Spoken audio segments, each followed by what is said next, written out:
Good morning everyone. Welcome to नई maths. जैसा कि आप लोग टाइटल देख ही पा रहे होंगे कि RRB NTPC group D previous year math solutions है। इससे रिलेटेड पहले भी मैं 3 पार्ट्स ऑलरेडी अपलोड कर चुका हूं।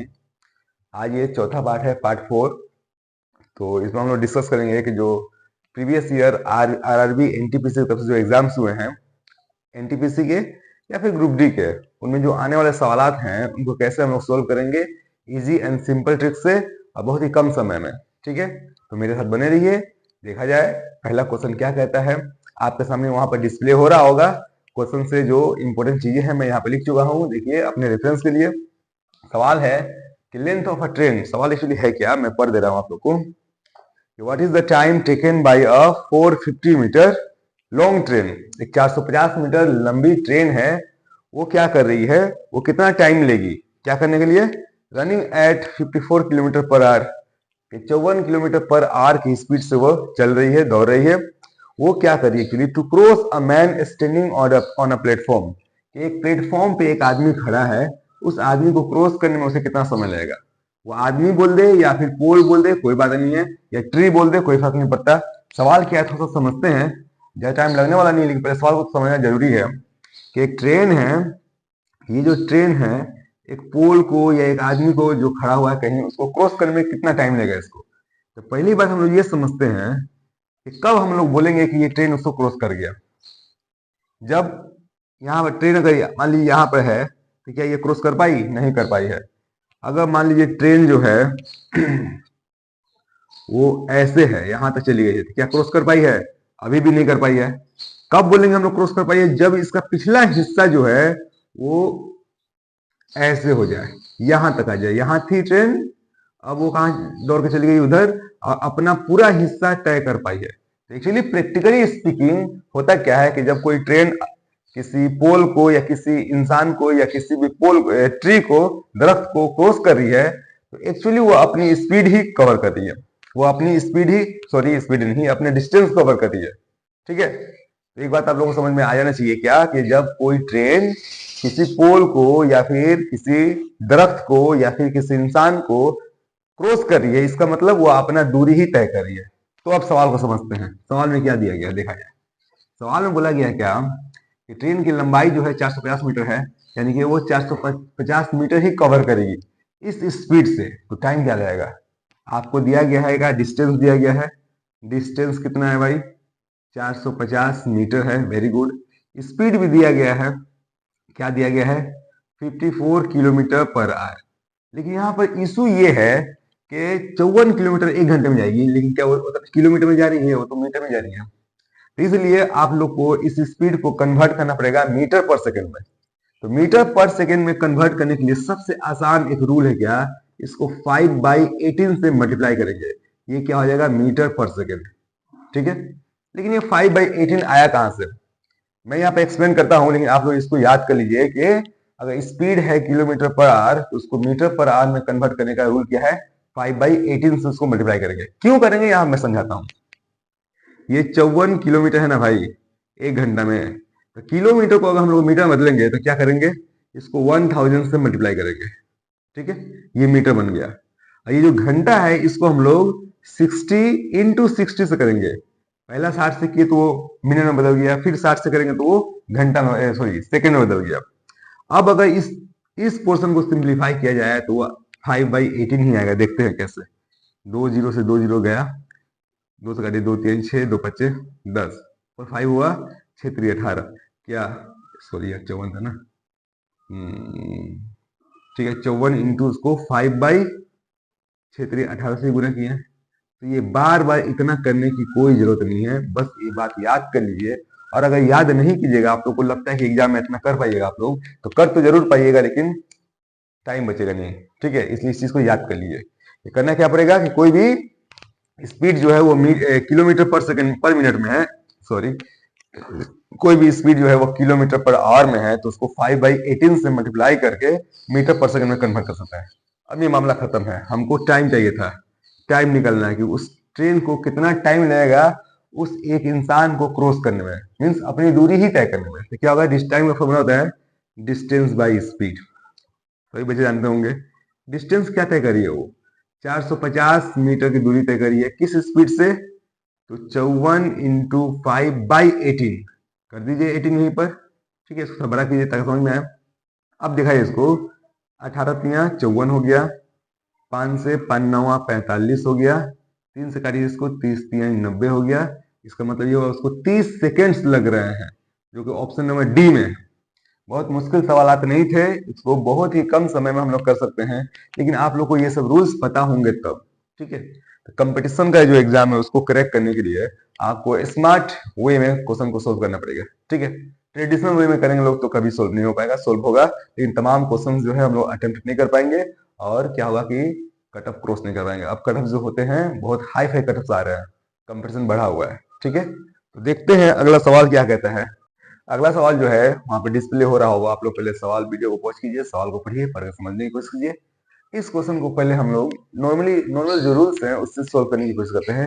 उसके बाद बहुत ही कम, ये 5 सेकंड का क्वेश्चन है, तो इसमें स्मार्ट अप्रोच कैसे लगाएंगे वो देखा जाएगा, लेकिन पहले इसको सवाल को समझ के जो ट्रेडिशनल वे है उससे सोल्व करने की कोशिश करते हैं। देखा जाए सवाल क्या बोल रहा है, आप लोग वहां पढ़ सकते हैं, विजिबल होगा।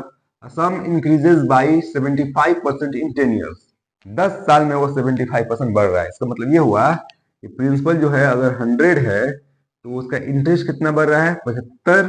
100 है तो 75 होगा, कितने सालों में? 10 सालों में। क्या ये बात समझ में आई?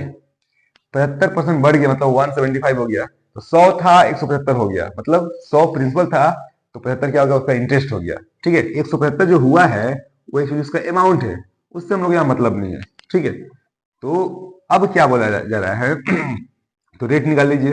रेट निकालने का फॉर्मूला क्या होता है? I into 100। देखिए I into 100 by principal into time. 100 से ये 100 गया, कितना हो गया? 7.5, ठीक है। 7.5 क्या हो गया? उसका रेट हो गया। फिर क्या बोला है वो कि by what percent will the same sum be increase, कि वही जो सम है वो कितना परसेंट बढ़ेगा अगर उसको 6 साल के लिए निवेश किया जाए, इन्वेस्ट किया जाए। तो हम लोग क्या करेंगे लोग कि वो तो 100 रुपीज था, ठीक है। अब कितना परसेंट वो बढ़ेगा हमको इंटरेस्ट निकालना है। टाइम कितना बोला है? 6 सालों में। रेट निकाल चुके हैं लोग, 7.5 के हिसाब से वो बढ़ रहा है, तो 6 सालों में कितना परसेंट वो बढ़ेगा। तो पहले हम लोग इंटरेस्ट निकाल के देख पाएंगे कितना परसेंट बढ़ेगा। इंटरेस्ट का फॉर्मूला क्या होता है? I into 100, that means sorry, interest का फॉर्मूला होता है P into T into R by 100, सब कुछ ऊपर, P into T into R by ये 100 हुआ, पॉइंट के लिए ये 10 ले लिए नीचे। अब इसको सोल्व कीजिए लोग, 2 जीरो से 2 जीरो गया, क्या हुआ यहाँ पर? 5 से काटिए, 5 दूना 10, 15 पचे 75, यहाँ 15 हो जाएगा, ठीक है। 2 से 2 तिहाई 6, 15 तिहाई 45, 45 इंटरेस्ट हो गया। 100 पर इंटरेस्ट कितना हो गया? 45, यानी कि कितना बढ़ा है? तो वो 45% ही बढ़ा है, 45% ही वो इंक्रीज हो रहा है। Option number B right answer है। लेकिन ऐसे हम लोग करेंगे नहीं, अगर ऐसे करने गए तो बहुत टाइम लग जाएगा। इस सवाल में एक स्मार्ट अप्रोच लगाएंगे हम लोग, देखा जाए कैसे दिखाएं। कुछ भी नहीं है सवाल में, ये बस थोड़ा सा फॉर्मूला वगैरह समझाने के लिए मैं ऐसे बनाया था। इसको हम लोग कैसे करेंगे देखा जाए। 75% बढ़ा है कितने सालों में? 10 सालों में। लिखते हैं 10 सालों में कितना बढ़ा है वो? 75% बढ़ रहा है, ठीक है। तो आपको बोला कि 6 साल में कितना बढ़ेगा, ठीक है। 10 साल में जब 75% बढ़ रहा है तो 1 साल में कितना बढ़ेगा? 75/10%, इतना बढ़ेगा। 6 सालों में कितना बढ़ेगा? तो 75/10 इंटू 6 कर दीजिए, आंसर आ जाएगा आपका। देखिए 6 से गुना कीजिए, 6 पचे 30, हाथ में 3, 6 7 42, 3 45 हुआ, नीचे क्या आपका 10 है, जीरो से जीरो गया, ये 45% आंसर आ गया। इससे ज्यादा कुछ करने की जरूरत नहीं थी सवाल में। देखिए 45% आंसर आ रहा है।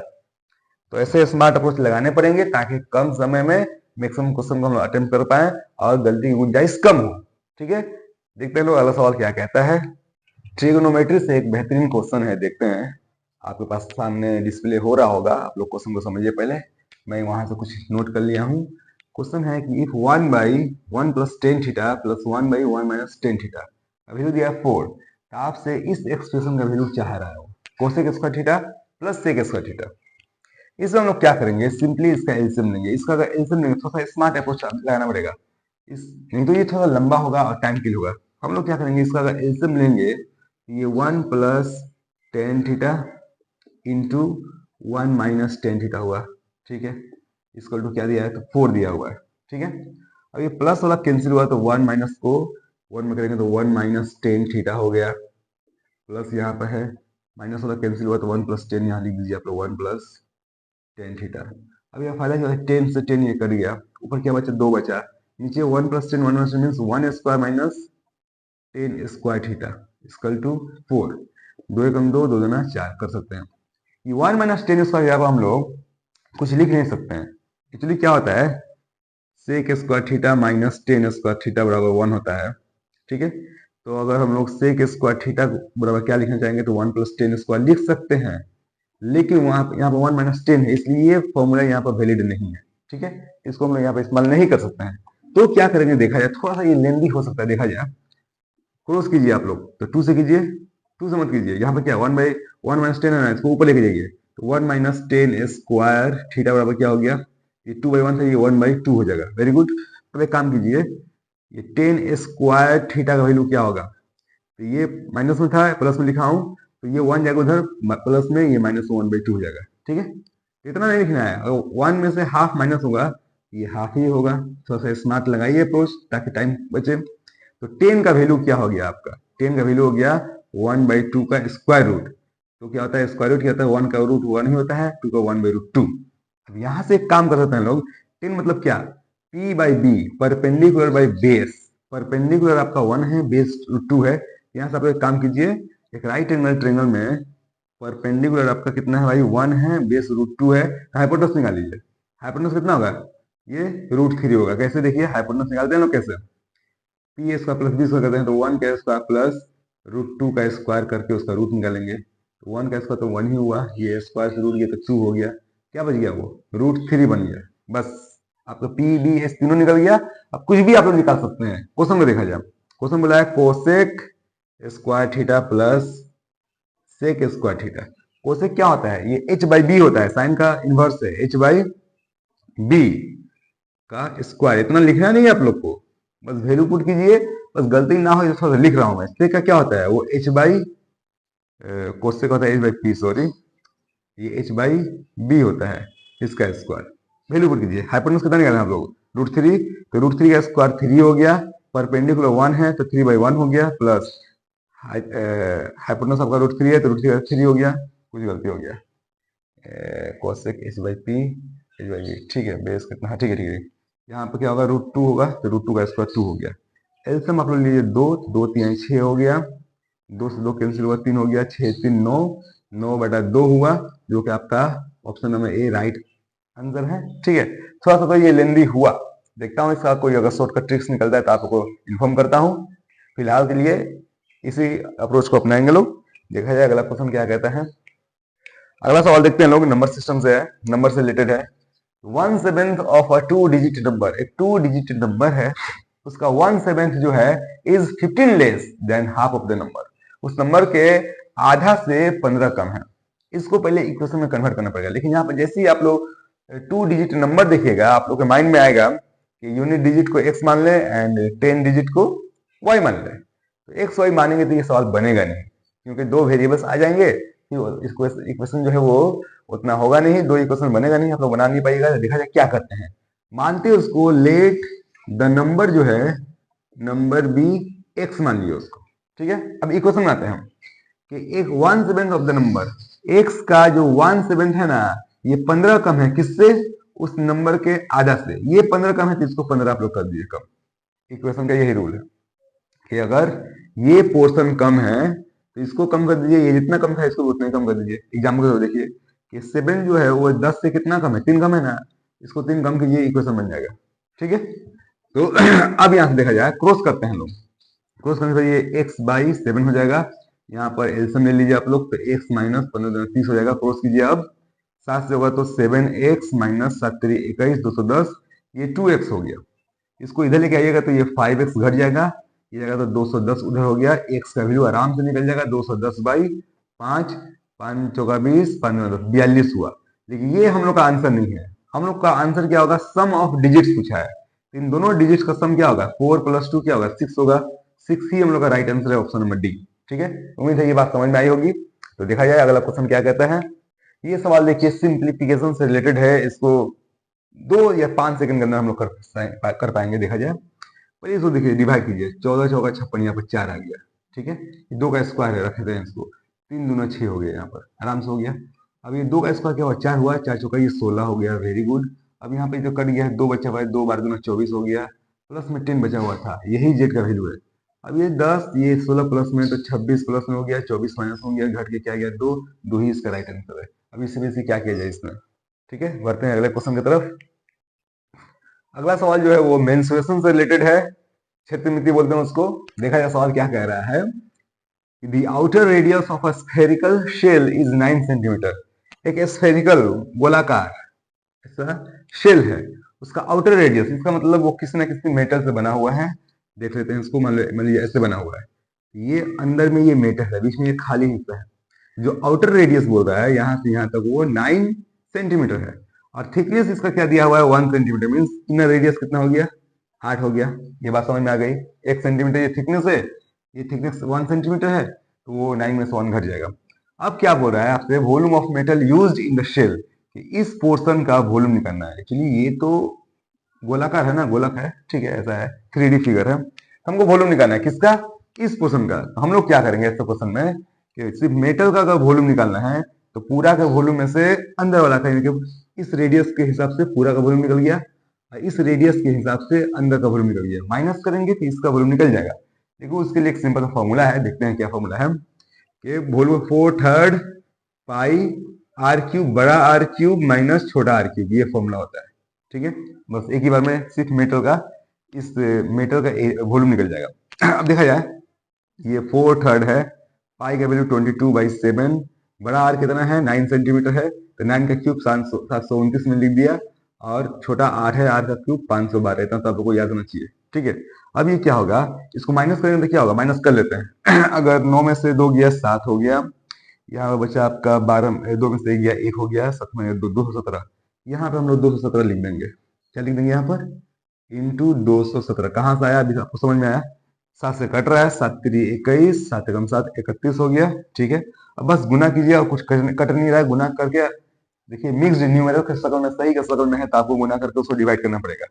तो देखते हैं, 22 एकम 22, 22 के 66, 66 2 68, उसको 4 से गुना कीजिए, बाई 3 है, ठीक है, 4 दूना 8, 4 8 32, 4 6 24, 3 27, नीचे 3 बज गया, 3 से इसको डिवाइड करते हैं हम, ऐसे करते हैं हम लोग, 2728 को 3 से डिवाइड करते हैं, 3 9 27 हो गया, वेरी गुड, कट गया, 2 उतारेंगे नहीं जाएगा, 0 दीजिए, 8 उतारिए, 3 7 3 9 27 हो गया, एक बचा 909 सही, 1/3, 909, option number C correct answer है। उम्मीद है ये बात समझ में आई होगी, बस आपको ये फॉर्मूला पता होना चाहिए था कि वॉल्यूम का फॉर्मूला क्या होता है, किसका, स्फीयर का, और अगर वो किसी मेटल से बना हुआ है तो जो मेटल है उसका वॉल्यूम हम लोग कैसे निकालते हैं, इस फॉर्मूला से निकालते हैं। ठीक है, चलते हैं अगले क्वेश्चन की तरफ, देखा जाए क्या बोलता है। अगला सवाल जो है आरआरबी का फेवरेट क्वेश्चन है, ऐसे क्वेश्चंस बार बार रिपीट होते हैं, इसलिए आप लोग ध्यान दीजिए। सवाल क्या कह रहा है कि 5 years ago, 5 सालों पहले, फादर और सन का जो रेशियो था वो 7:2 था, 7:2 था, 5 सालों पहले की बात है। और फिर 5 सालों बाद, 5 साल बाद क्या हो रहा है, वो रेशियो 9:4 हो जा रहा है। यहाँ पर डिफरेंस कितना का है, तो 10 सालों का, ये 5 साल पहले का है, ये 5 साल बाद का है, 10 सालों का डिफरेंस है। अगर यहाँ पर सवाल आगे बढ़ते हैं कि how many years age of father will be twice the age of son, कितने सालों बाद जो बाप का उम्र है वो डबल होगा बच्चे बेटे की उम्र से। ये थोड़ा सा अलग एक बात पूछ दिया है, नहीं तो ये सवाल बिल्कुल आसान था, अभी भी आसान है। देखा जाए ऐसे क्वेश्चन हम लोग कैसे करते हैं, देखिए डिफरेंस सेम है ना, 7 2 9 और 2 2 4, 2 का ही डिफरेंस है, तो ये 2 बढ़ रहा है, दोनों में 2 बढ़ रहा है ना, तो 10 सालों में 2 बढ़ रहा है, यानी कि 2 का वैल्यू हो गया 10 साल, 2 का क्या वैल्यू हो गया 10 साल। अब एक काम कीजिए आप लोग, इसका वैल्यू निकाल लीजिएगा, 5 साल पहले क्या हुआ था। ठीक है, तो 7 का वैल्यू क्या होगा, 7 का वैल्यू होगा 2 का 10, 7 का 35, ठीक है, और 2 का वैल्यू क्या हो गया, 2 का 10 ये है। ठीक है, ये जो एज है 10 साल 35 साल, ये बाप का बेटे का उम्र निकल गया, लेकिन ये 5 साल पहले का है, तो प्रेजेंट एज हम लोग कैसे निकालेंगे, ध्यान दिया जाए, प्रेजेंट एज निकालते हैं। ये 5 साल पहले का है, तो 5 साल बाद क्या होगा, ये 15 साल हो जाएगा बेटा, और ये 40 साल हो जाएगा बाप। ठीक है, प्रेजेंट निकल गया, लेकिन ना तो प्रेजेंट पूछा है ना ही पास्ट का पूछा है, आपसे पूछा क्या है। अब यहाँ पर हम लोग चाहे तो ऑप्शन के इस्तेमाल से कर सकते हैं, बोले कितने सालों बाद डबल हो जाएगा।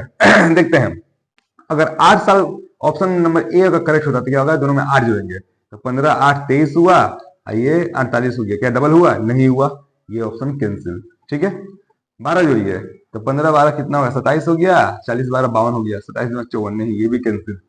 9 जोड़िए आप लोग, तो 15 9 24 हो गया, 40 9 49 हो गया, क्या डबल हुआ? नहीं हुआ, ये भी कैंसिल। तो अब चेक भी नहीं करना है, ऑप्शन नंबर डी करेक्ट है, लेकिन चेक कर लेते हैं लोग क्या होता है। 10 जोड़िए, तो ये 25 हो गया, ये 50 हो गया, क्या ये डबल हुआ बाबा? तो ऑप्शन नंबर डी ही 10 सालों बाद बाप का उम्र डबल हो जाएगा। लेकिन मान लीजिए कि ऑप्शन से नहीं करना है, ये तो ऑप्शन से हो गया, आराम से हो गया, ऑप्शन से नहीं करना तो क्या किया जाएगा? आप लोग क्या कीजिएगा? तो एक्स मान लीजिए एक्स सालों बाद वो डबल हो जाएगा, तो इसमें भी एक्स जोड़िए, इसमें भी एक्स जोड़िए, अभी डबल हो गया है, तो दोनों का रेशियो 1:2, डबल का मतलब क्या हुआ? बेटा और बाप का रेशियो 1:2। तो ये देखिए 15 plus x by 40 plus x, तो ये रेशियो हो गया 1/2 का। ये बात समझ में आई? ये बाप है वो डबल है, बेटा एक गुना है। क्रॉस कीजिए, आंसर निकलेगा 15 दूना 30 प्लस 2x, ये 40 प्लस एक्स, एक्स को लाइए इधर, ये एक्स है, तो 2x में एक्स घटेगा सिर्फ एक्स बच जाएगा, 40 में से 30 घटेगा तो 10 हो जाएगा, 10 ही हम लोग का राइट आंसर है जो पहले हम लोग निकाल चुके हैं। उम्मीद है ये बात समझ में आई होगी। इस चीज को आप लोग ध्यान दीजिएगा, कितना का डिफरेंस, अगर डिफरेंस सेम है तो झट से आंसर निकलेगा। ठीक है, चलते हैं बढ़ते हैं अगले क्वेश्चन की तरफ। एवरेज से एक बेहतरीन क्वेश्चन, सिंपल भी है, देखा जाए क्या बोल रहा है, find the value of this, इस एक्सप्रेशन का वैल्यू आपको निकालना है। जहां के है, तो के क्या है? के is average of this numbers, in numbers का एवरेज है के। अब एक काम कीजिए ना, के का वैल्यू निकाल लीजिए, इनका एवरेज निकाल लीजिए। इनका एवरेज कैसे निकालते हैं हम लोग? जोड़ लेंगे लोग पहले, 5 6 11 3 14 5 19 25, हाथ में 2 हो गया, 3 2 5 6 2 8 1 9, 95 हुआ एवरेज। सॉरी एवरेज नहीं, सम। कितने नंबर्स हैं? 1 2 3 4 5 नंबर है, 5 से डिवाइड कीजिए, 19 5 95, यही तो के का वैल्यू है। लेकिन ये आंसर नहीं पूछा आपसे, आपसे इसका वैल्यू पूछा है, 2k प्लस 11 का स्क्वायर रूट, 2 इंटू 19 प्लस 11, के का वैल्यू 19 निकाला है, 1938 38 में 11 जोड़िए 49 होगा, 49 का स्क्वायर रूट क्या होता है? तो 7 होता है, जो कि ऑप्शन में नहीं है। मैं यहाँ पर ऑप्शन गलत लिखा हूँ, थोड़ा चेक कर लेता हूँ, देखा जाए। ऑप्शन नंबर सी है, सॉरी सी 9 नहीं है बल्कि वो 7 है। Option number C is correct answer, आपको वहां पे डिस्प्ले किया जा रहा होगा। इसमें और कोई बात नहीं थी, मुश्किल सवाल नहीं थे, इसलिए ज्यादा डिस्कस करने की जरूरत नहीं है। Moving on to the next question, देखा जाए अगला क्वेश्चन क्या कहता है। रेशियो एंड प्रोपोर्शन से बड़ा ही सिंपल सवाल है, देखा जाए क्या कहता है कि 2/3 of y equal to 8/15 of z, तो y का 2/3 हिस्सा जो है वो बराबर है z के 8/15 के। ठीक है, तो यहाँ से आपको y और z का रेशियो निकालना है। इसमें एक हम लोग अप्रोच लगाएंगे, ऑल्टरनेंडो कहते हैं। क्या कहते हैं उसको? y को यहीं रखते हैं, z को नीचे लेके आते हैं, इनटू फॉर्म में है, नीचे आ गया, इक्वल टू ये 8/15 तो वही है, ये जाएगा उधर, तो 3 चल जाएगा ऊपर और 2 आ जाएगा नीचे। ये क्या करते हैं हम लोग? ऑल्टरनेंडो इसे कहते हैं। अब इसमें कुछ रहा नहीं, देखिए 3 5 15, 2 चौका 8, तो y इज टू z इसका क्या है 4:5, एकदम खत्म सवाल है, कुछ खास इसमें नहीं था। Option number A is right answer. ये सब सवालों में एकदम टाइम आप लोगों को बचाना पड़ेगा, ताकि यहाँ टाइम बचे तो जो मुश्किल सवाल हैं उनमें हम टाइम दे पाए। ठीक है, तो देखा जाए अगला क्वेश्चन क्या कहता है। सिंपल इंटरेस्ट का एक बहुत ही बेहतरीन क्वेश्चन, जिसको हम लोग एलिगेशन रूल लगा के सोल्व करेंगे बहुत आसानी से। पहले क्वेश्चन समझते हैं। क्वेश्चन क्या कह रहा है कि out of total sum of rupees 5000, 5000 रुपए में से क्या किया है वो, दानिश इन्वेस्टेड 1/2, इसको 2 हिस्सों में बांटा है। 5000 रुपए को वो 2 हिस्सों में बांटा है। पहले हिस्से को क्या किया है, 12% पे इन्वेस्ट किया है, और दूसरे पार्ट को वो 10% पे इन्वेस्ट किया है। ठीक है, ये बात समझ में आई? थोड़ा छोटा कर दो, कुछ और बनाएंगे। ठीक है, दूसरे हिस्से को वो 10% पे इन्वेस्ट किया है। कितना अमाउंट इन्वेस्ट किया है अलग अलग जगहों पे नहीं पता है, बस इतना पता है कि 5000 में से कुछ पैसा यहाँ दिया है, कुछ पैसा वहां दिया है। अब हो क्या रहा है कि if total interest that accrued to Danish in 2 years, 2 सालों में उसको दोनों जगहों से मिलाकर इतना रुपए 1072 रुपए इंटरेस्ट मिल रहा है। ठीक है, तो हम लोग को पूछा गया कि 12% में कितना रुपए वो इन्वेस्ट किया है। पहली बात कि 2 अलग अलग रेट ऑफ इंटरेस्ट हैं, हम लोग क्या करेंगे, एक कॉमन रेट ऑफ इंटरेस्ट निकालेंगे। कैसे? तो जो पूरा इंटरेस्ट है उसके लिए कॉमन रेट ऑफ इंटरेस्ट क्या होगा, यहां देखते हैं। वो 5000, टोटल पैसा 5000 है। ठीक है, उसको एक्चुअली इन्वेस्ट 5000 को एक जगह इन्वेस्ट नहीं किया है, लेकिन ये जो पैसा मिल रहा है 1072, वो तो पूरा पे ही मिला है ना, कितना कितना किया उससे मतलब नहीं है। 5000 पे हम लोग को इंटरेस्ट कितना मिल रहा है, 1072, ये 2 सालों का है। ठीक है, तो यहां से आप लोग रेट निकाल लीजिए, एक कॉमन रेट निकाल रहा हूं। ठीक है, क्या होगा, I into 100, I into 100 by principal into time. 2 zero से ये 2 जीरो कट गया, वेरी गुड, 2 से काटिए, 2 × 5 = 10, 2 × 3 = 6, 2 × 6 = 12 हो गया, ठीक है। 536/50 आया है। इसको एक काम करते हैं, 5 से करते हैं, 5 दूनी 10, कटेगा नहीं, पॉइंट हम लोग ये करेंगे लोग, 5 × 5, 5 × 7 = 35, 5 दूना 10, जीरो है तो पॉइंट इधर घसक जाएगा, यानी कि वो 10.72 हुआ, बस काम खत्म, ठीक है, इसका काम खत्म। हम लोग का कॉमन क्या है, 10.72, ये कॉमन रेट ऑफ इंटरेस्ट है। अब यहां से जब एलिगेशन करके हम लोग अलग अलग ये निकालेंगे लोग, ध्यान दीजिए कैसे करते हैं लोग।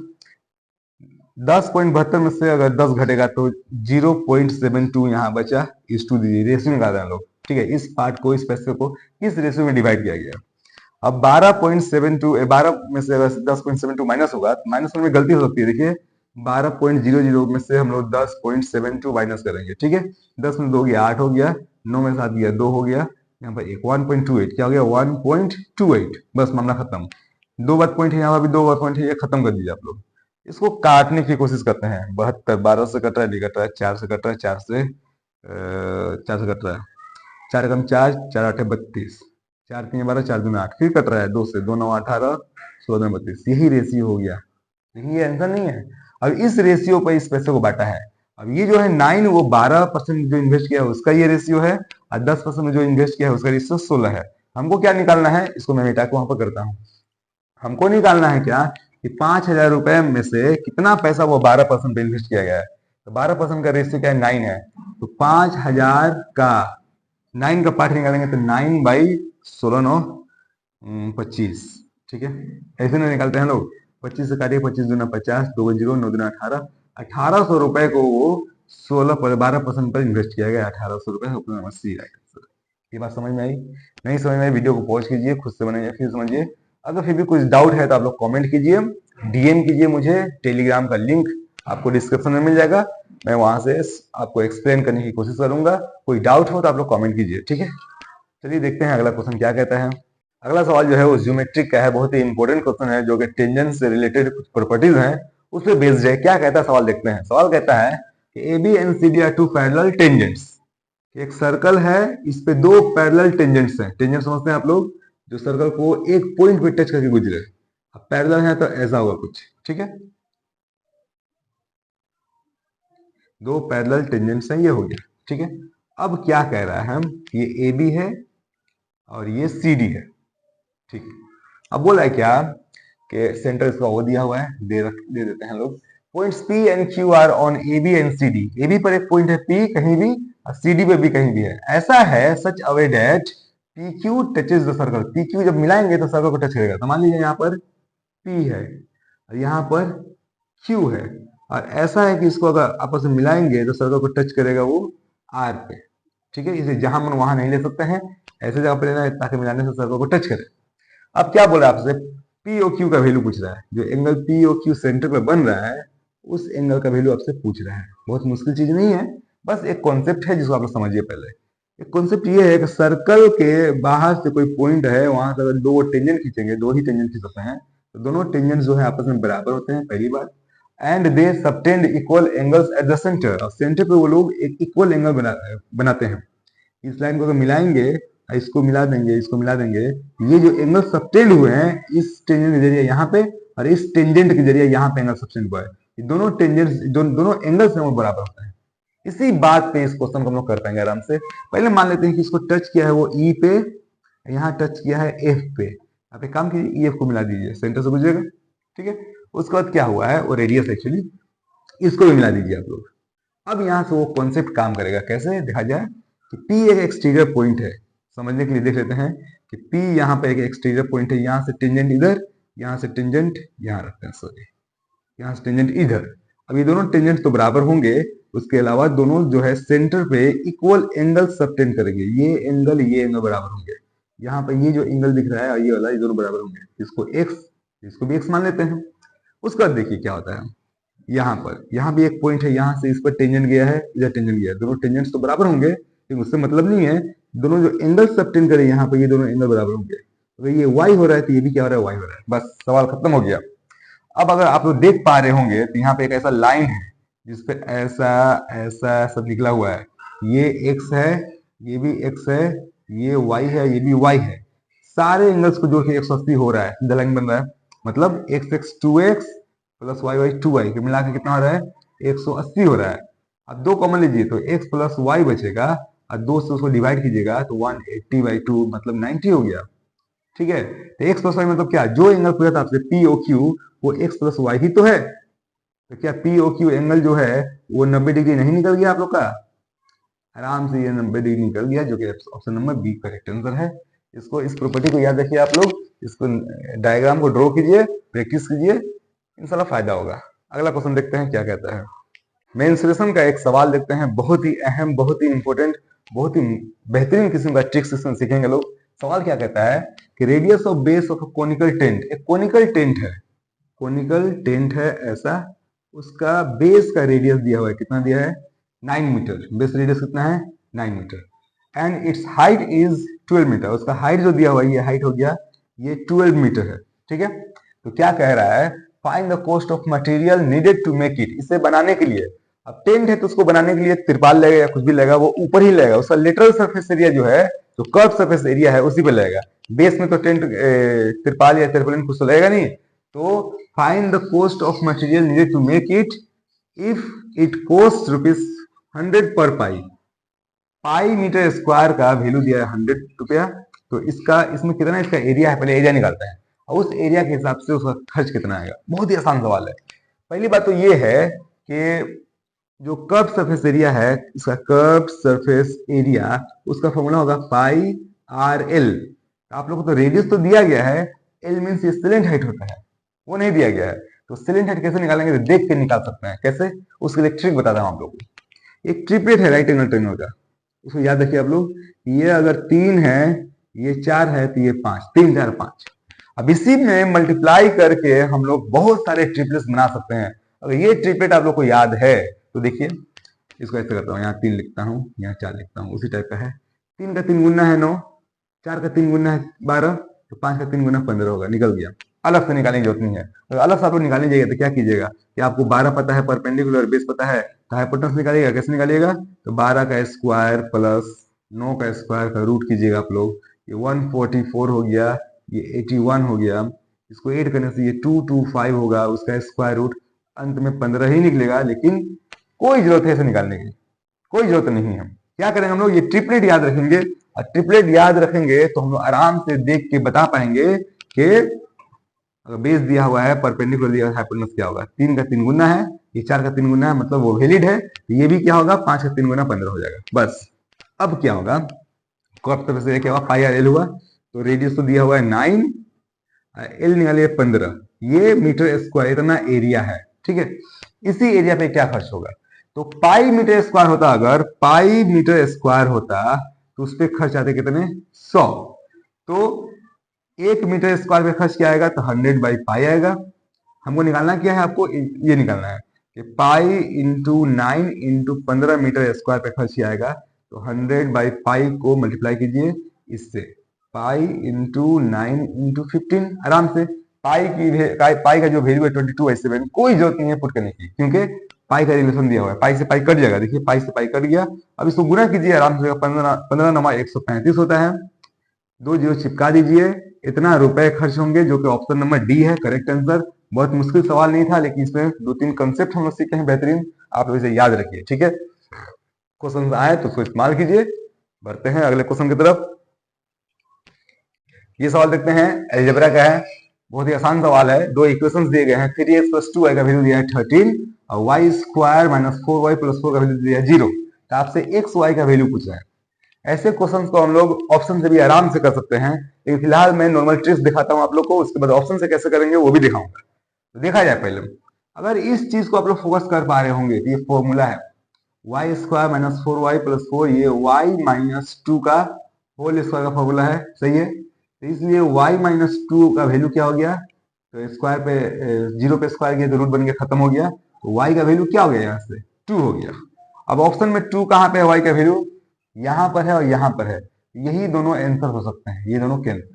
ठीक है, अब फिर वेरीफाई करना है कि x का वैल्यू क्या है। तो देखा जाए y का वैल्यू निकल गया, यहाँ लेते हैं वो 3x है प्लस y का वैल्यू 2 है ना, तो 2 गुना 4 हो गया इक्वल टू 13। इसलिए x का वैल्यू क्या होगा, जाके घटेगा तो 9 बचेगा, ये 3 नीचे आएगा, 3 3 के 9, बहुत मुश्किल नहीं था।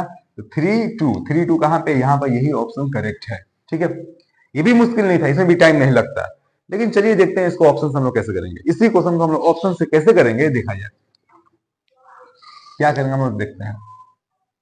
सबसे पहली बात कि ऑप्शन को स्प्लिट करना है, तो देखिए कौन से ऑप्शन एक जैसे हैं, बहुत चांसेस होता है कि वही दोनों आंसर हो सकते हैं। देखिए यहाँ पर 2 3 3 2, इसको पहले काट दीजिए, बहुत चांसेस है कि यही दोनों में से आंसर होंगे। ठीक है, क्योंकि ये कंफ्यूज करने के लिए देता है, ये दोनों में से आंसर है। अब 2 3 अक्सर बच्चे क्या होते हैं कि इसमें कंफ्यूज होकर गलत आंसर मार देते हैं, तो बहुत चांसेस है। ऐसी बात नहीं है कि ये सोल्व करके हम लोग देख लिए हैं कि यही आंसर होगा, लेकिन ये देखिए दोनों मैच हो रहा है ना, 2 3 3 2 है, तो यही चांसेस हैं कि ऑप्शन हो सकते हैं। अब देखा जाए, इसको लेता हूं मैं। ठीक है, कि 2 और 3, तो y का वैल्यू अगर हम लोग 2 लेते हैं, सॉरी 3 लेते हैं, इसमें मैच करके देख सकते हैं लोग। 3 अगर रखेंगे लोग तो क्या होगा, 3 का स्क्वायर 9 हो गया, 3 चौका 12 हो गया, प्लस 4 हो गया, 9 4 13, 13 में से 12 गया, 0 नहीं आ रहा, तो ये ऑप्शन गलत है। इसको चाहे तो आप लोग इसमें भी चेक कर सकते हैं। एक्स का वैल्यू 2 लेकर चेक कीजिए, 2 3 6 हुआ, और y का वैल्यू कितना है, 3 है, तो 6 हो गया, 6 से 12 नहीं आ रहा, तो यही करेक्ट होगा। अब इसको आप लोग चाहिए तो पुट करके देख लीजिए कैसे। y का वैल्यू, x का वैल्यू 3 लेता हूं मैं, तो 3 3 के 9 हो गया, y का वैल्यू 2 है, तो 2 दूना 4 हुआ, 9 4 13 आ रहा है, ये वैलिड है। लेकिन फिर इसको भी चेक करना पड़ेगा आपको। y का वैल्यू 2 है ना, तो 2 का स्क्वायर 4, ये 4 इंटू 2 प्लस 4, ये 4 प्लस में 4 4 8 प्लस में माइनस में 8, 0 आ गया, यानी कि यही करेक्ट आंसर है। जो नॉर्मल ट्रिक्स तरीका बताया हूँ वो भी कुछ मुश्किल नहीं था, हम लोग बना सकते हैं ऐसे क्वेश्चन को आराम से, टाइम नहीं लगेगा। बढ़ते हैं लोग अगले क्वेश्चन की तरफ, देखा जाए। ट्रिगोनोमेट्री का एक बेहतरीन क्वेश्चन देखते हैं लोग, बहुत आसान है, आराम से इसको हम लोग सोल्व कर पाएंगे। सवाल बोला है कि 2 sin y plus cos y का वैल्यू दिया है √5 sin y, तो आपसे 10 y का वैल्यू पूछ रहा है। हम लोग क्या करेंगे देखा जाए। इसको एक काम करेंगे, बोथ साइड हम लोग sin y से डिवाइड करते हैं, तो ये क्या होगा 2 sin y by sin y, इतना करना नहीं आप लोग को, मन में ही कर लेना है, प्लस ये cos y by sin y हो गया, ठीक है, equal to √5 sin y by sin y, वो साइड क्या किया हम लोग sin y से डिवाइड किया, ये तो कट गया, ये भी कट गया, यहाँ पर बचा 2 प्लस cos बाई sin क्या होता है, sin बाई cos 10 होता है, लेकिन cos बाई sin क्या होता है, कोट होता है, ये कोट y निकल गया, यहाँ पर √5 बचा हुआ है। ठीक है, उसको उधर लेके जाइए आप लोग। कोट y का वैल्यू क्या हो गया √5 माइनस 2, लेकिन आपको क्या चाहिए 10 चाहिए, तो जब इसको कोट को हम लोग उल्टा करते हैं और 10 आता है, तो उसका वैल्यू जो है वो उलट जाएगा, ये होगा 1 बाई √5 माइनस 2। लेकिन जो आंसर्स दिए गए हैं ऑप्शंस, वो बटा में नहीं है, इसको हम लोग रेशनलाइज करेंगे। तो रेशनलाइज क्या करना है, ये दोनों जो नंबर्स है उनका स्क्वायर का जो डिफरेंस है वो 1 है, 5 में से 4 कटेगा 1, तो इसको अगर रेशनलाइज करते हैं तो ऊपर आएगा √5 प्लस 2, यही करेक्ट आंसर है जो कि ऑप्शन नंबर सी में है। अब ये रेशनलाइज कैसे करते हैं वो मैं दिखाता हूँ, एक्चुअली करते क्या है इसको देखा जाए। ये √5 माइनस 2 है, इसको √5 प्लस 2 से मल्टीप्लाई करेंगे, जो यहाँ आया एक्स्ट्रा उसको ऊपर भी देंगे, √5 प्लस 2, ऊपर तो हो गया √5 प्लस 2, नीचे हो गया a minus B, A plus B, that means a का स्क्वायर माइनस b का स्क्वायर। तो देखिए ऊपर √5 प्लस 2 ही बचा रहेगा, नीचे हुआ ये कट गया, 5 हुआ, ये 4 हुआ, 5 में से 4 कटेगा 1, 1 लिखने की जरूरत नहीं है, हम लोग option number C correct answer है। ठीक है, इस सेशन का ये आखिरी वीडियो था, लेकिन ये सिलसिला चलता रहेगा। आरआरबी, एनटीपीसी और जो ग्रुप डी के एग्जाम्स होने वाले हैं उसके जो एस्पिरेंट्स हैं वो मुझसे जुड़े, प्रीवियस क्वेश्चन का सोल्यूशन मैं दूंगा इजी एंड सिंपल ट्रिक्स से, जरूर आप लोगों को फायदे होंगे। और आप लोगों को अगर फायदे होंगे तो वीडियो को लाइक कीजिए, चैनल को सब्सक्राइब कीजिए, अपने दोस्तों में शेयर कीजिए, नॉलेज को बांटिए, बांटने से बढ़ता है। आज के लिए इतना ही, थैंक यू वेरी मच। अगले पार्ट में, ये पार्ट 4 था, पार्ट 5 में फिर 2-4 दिन के अंदर ही हम लोग मिलेंगे, तब तक लिए goodbye, thank you very much.